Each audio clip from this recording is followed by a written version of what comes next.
नमस्ते जी। गुप्ता साहब क्या लेना आप?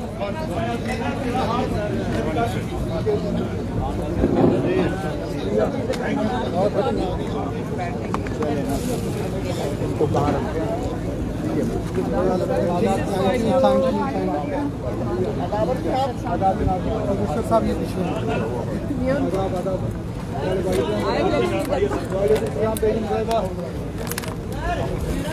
ले रहा हूँ यहाँ से एयरपोर्ट जा रहा हूँ। सुबह इधर तैयारी कर रहे थे। चलो कोई नहीं।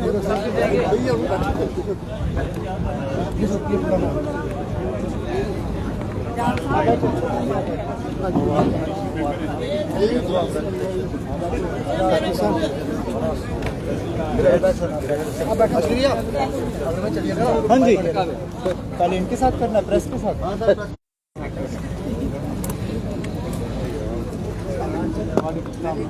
शुक्रिया ना आपको क्या जरूरत।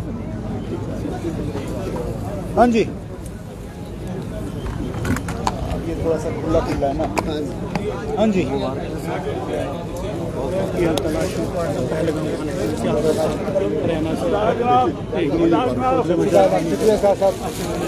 चलो बस बंद कर दो।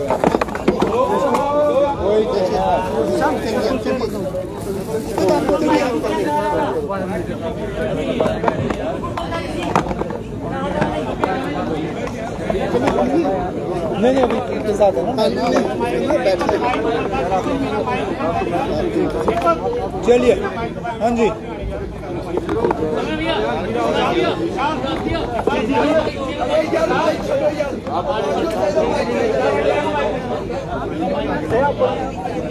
तो आप लोग यहाँ बाकी खामोश रहे। ऋषि साहब चुप करें ना बात। हाँ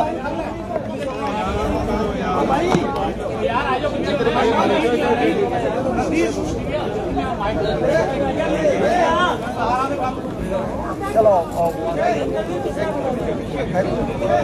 हाँ जी, करें शुरू ना।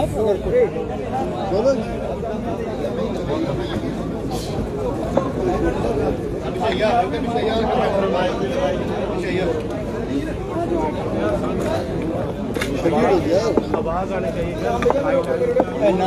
बशीर साहब आप करो शुरू ना, इनका नहीं होगा।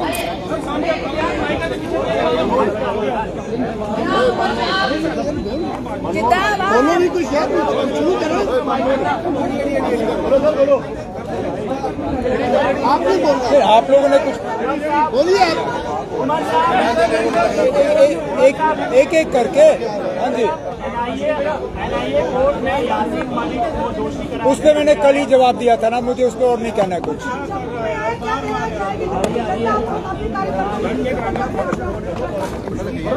मैं किस चीज के बारे में क्या कहना चाहूंगा?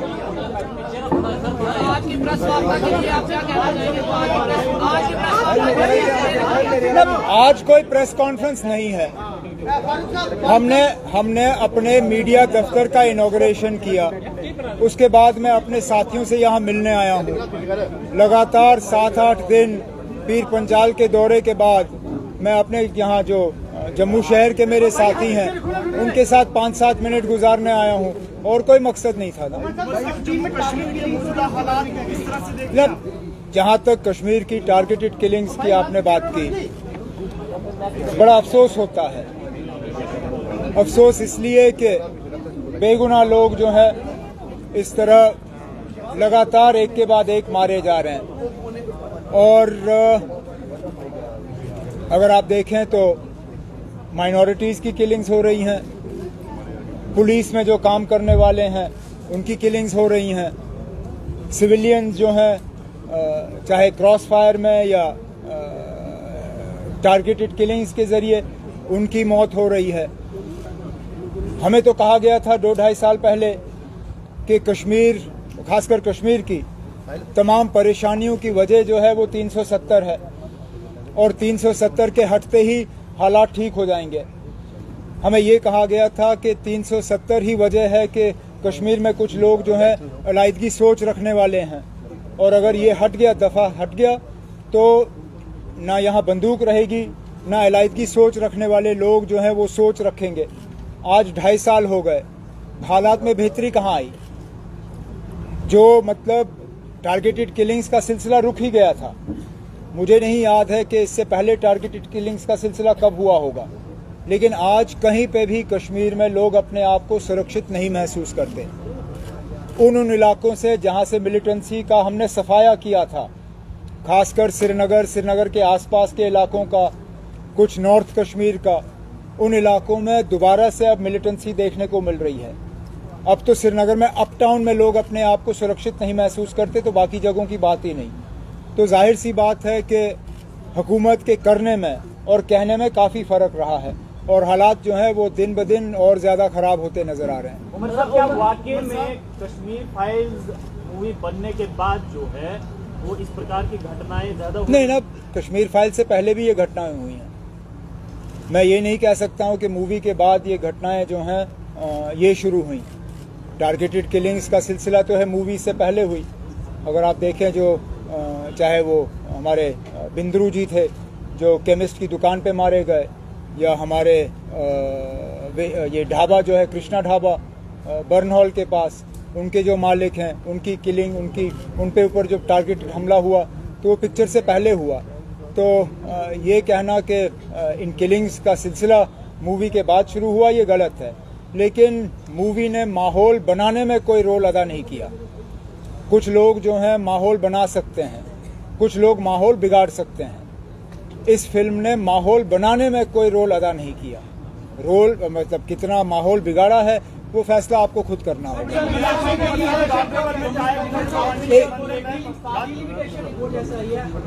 पार्टी जो है उसका विरोध कर रही है। पहली पार्टी की ये रिपोर्ट है। 6 सीटें जम्मू संभाग में, 1 सीट कश्मीर में, सिर्फ इस वजह से इसका विरोध किया जा रहा है। नहीं ना, सिर्फ इस वजह से नहीं, हालांकि ये भी एक बहुत बड़े वजह है। आबादी के बुनियाद पे सीटों का फैसला होता है। या तो वो इंतजार करते अभी के सेंसस का, 2020 के सेंसस का, और फिर आबादी देख के सीटों का बंटवारा करते, लेकिन उन्होंने 2010 का सेंसस लिया।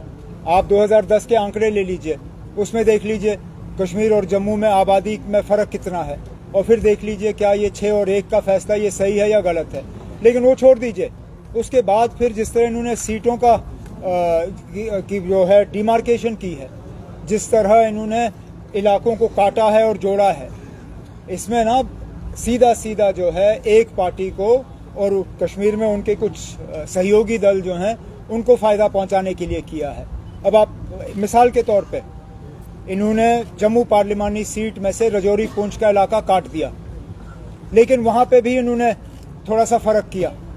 अब कालाकोट का इलाका जो है, कालाकोट सुंदरबनी, वो काट के जम्मू के साथ रखा, लेकिन नौशहरा का इलाका जो जम्मू से थोड़ा ज़्यादा करीब बनता है उसको अनंतनाग के साथ रखा। अब मुझे समझा दीजिए क्यों?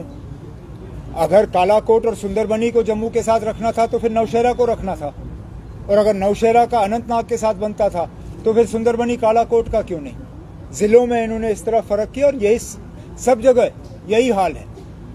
तभी तो जब हम जाके कहते हैं ना कि ये रिपोर्ट जो बनी इसमें ग्राउंड रियलिटी को देख के बनाई नहीं गई, इसमें कुछ पॉलिटिकल वजूहात के बुनियाद पे ये रिपोर्ट तैयार की गई। जम्मू में लाउड स्पीकर को लेकर भी जो है विवाद देखा जा रहा है। आपका लगता है कि लाउड स्पीकर को कोई धार्मिक रंग देना चाहिए, जो लाउड स्पीकर को लेकर फैसला लिया गया? ना, मैं अभी घूम के आया हूँ, लाउड स्पीकर हर कोई इस्तेमाल कर रहा है, हर कोई इस्तेमाल कर रहा है, और लाउड स्पीकर पे रोक लगाने से हर मजहब के लोगों को जो है उनके जज्बातों को असर पड़ेगा।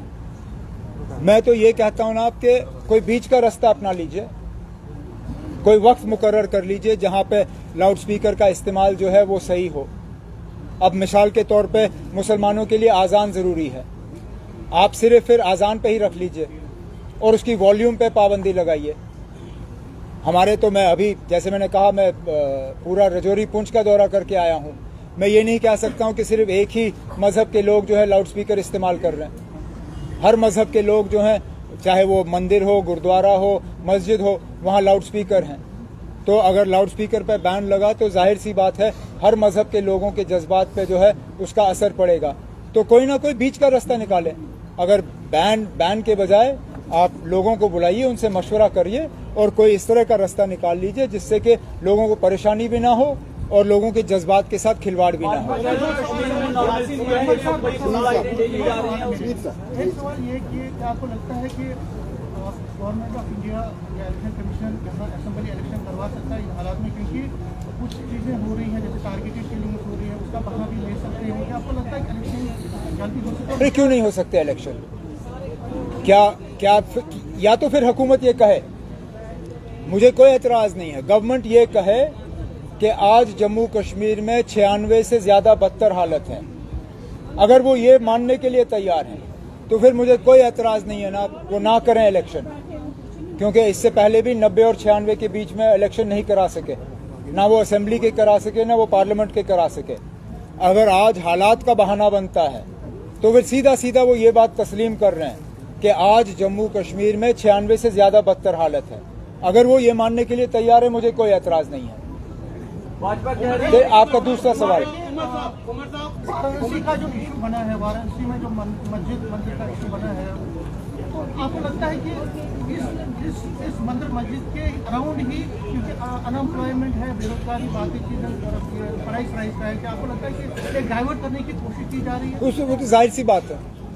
हालांकि जहां तक मुझे याद है, अयोध्या मामले के जजमेंट के बाद बीजेपी ने शायद ये कहा था कि अब इसके बाद मंदिर की सियासत नहीं होगी, अब वो बाकी चीज़ों पे फोकस करेंगे, डेवलपमेंट पे और जिन चीज़ों का आपने जिक्र किया। लेकिन अब लगता है एक के बाद एक ये नए जो हैं विवाद पैदा किए जा रहे हैं और मुझे लगता है कि शायद मुल्क की हालत जो है इकोनॉमिकली और हर लिहाज से जो खराब होते हुए नज़र आ रही है, ये उस चीज़ से डाइवर्जन की बात है।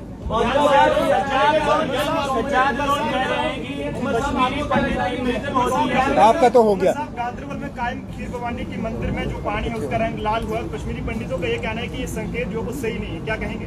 मैं नहीं कह सकता हूँ कुछ जनाब, मैं नहीं जानता हूँ, वो बेहतर जानते हैं कि जनाब इस पानी के रंग का हालात पे क्या असर पड़ेगा, वो आपको उनसे पूछना पड़ेगा। कश्मीर में नॉर्मल 125 फ्लाइटें डेली जा रही है, स्टोन बेल्टिंग जीरो हो चुकी है। नहीं क्या 125 फ्लाइटें डेली जा रही है कश्मीर में, और नहीं, अब 125 फ्लाइटों की तो कोई ताकत है नहीं एयरपोर्ट में।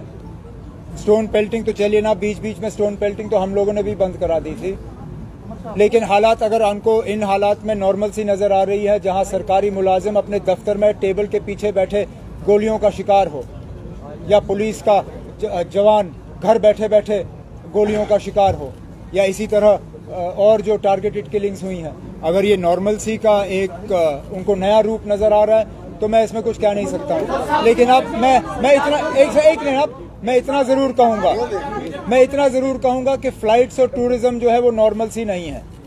नॉर्मल सी ये है कि खौफ ना रहे, डर ना रहे, कश्मीरी हमारे पंडित जो हैं वहाँ से भागे ना, वो तो सब नौकरी छोड़ के भागने के लिए तैयार हैं। क्या ये नॉर्मल सी है? मजबूरन इंसाफ हासिल करने के लिए वो पीएचडी के लीडरों से मिले, पीएचडी के लीडर फिर गवर्नर साहब के पास गए कि किसी तरह ये जो कश्मीरी पंडितों का दोबारा कश्मीर छोड़ के भागने का प्रोग्राम बन रहा है, इस पे रोक लगे। ये नॉर्मल सी नहीं है ना। अब आप वो जहाज के बस शुक्रिया